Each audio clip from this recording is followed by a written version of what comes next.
ఈరోజు ఉపాధ్యాయుల ఆత్మగౌరవ సభకు మేము అందరం ఉపాధ్యాయులం కూడా వందలాదిగా తరలివచ్చాము. దీనికి కారణం మా మీద చేస్తున్న ఆరోపణలు, మా రిక్రూట్మెంట్ మీద రేకెత్తిస్తున్నటువంటి ఎవరైతే ఉన్నారో వారంతా వారి యొక్క అభిప్రాయాలను ఖండించడానికి మేము ఇక్కడికి వచ్చాము. కారణం తెలిసిందే, మేము కష్టపడి ఎంతో కష్టపడి రెయిన్బోలో ఎగ్జామ్ రాసి మంచి ర్యాంక్తో నిజాయితీగా ఈ ఉద్యోగాల్లోకి వచ్చాం. ఎవరు కూడా ₹1 పెట్టింది కాదు. మా తెలిసి మేము మెరిట్ లిస్టులో ఎక్కడ కూడా ఏ ఉపాధ్యాయుడు కూడా మేము ఇంత డబ్బులు కట్టామని కానీ, లేదా మాకు మా కేటగిరీ కాకపోయినా మాకు ఆ కేటగిరీలో ఉద్యోగం ఇచ్చారని కానీ ఎక్కడ కూడా లేదు.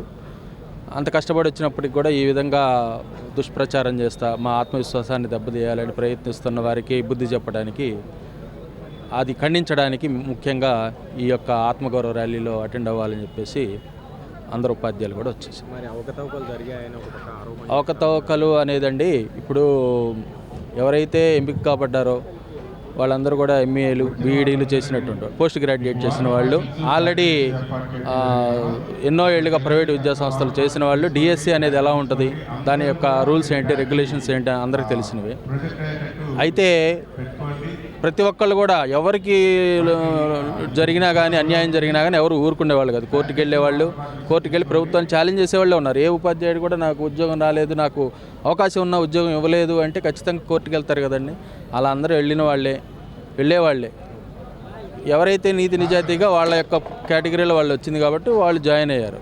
సో దీనిలో ఎక్కడ కూడా ఎటువంటి అవినీతి కానీ, లంచం తీసుకోవడం కానీ, లేదా డబ్బులు పెట్టి రావడం కానీ ఇలాంటివి ఏమి జరగలేదని మనం. సిబిఐ ఎంక్వైరీ జరగాలని ఒక పక్క ర్యాలీలు ధర్నాలు చేస్తారు సార్. అవి రాజకీయంగా మాకు సంబంధం లేదండి. మేము ఉపాధ్యాయులుగా నీతి నిజాయితీలుగా ఉద్యోగాల్లో జాయిన్ అయ్యాము. ఇక అన్ని రాజకీయాలు మనం మాట్లాడకూడదు. వాళ్ళకి కనీసం ఇంకిత జ్ఞానం ఉండాలి అలా మాట్లాడే వాళ్ళకి. డిఎస్సి అబ్రివేషన్ తెలియని వాళ్ళు కూడా డిఎస్సి గురించి మాట్లాడటం అది భావ్యం కాదు. గతంలో ఎలాంటి డిఎస్సి నోటిఫికేషన్? అవునండి, ఏ డిఎస్సి నోటిఫికేషన్ వచ్చినా ఇప్పుడు దాదాపుగా మన రాష్ట్రంలో డిఎస్సి 2018లో ప్రకటించారు.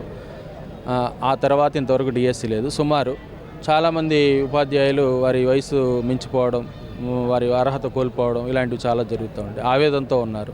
ప్రైవేట్ విద్యా సంస్థల్లో ఉద్యోగాలు అంటే ఎలా ఉంటాయో అందరు ఉపాధ్యాయులందరికీ తెలుసు.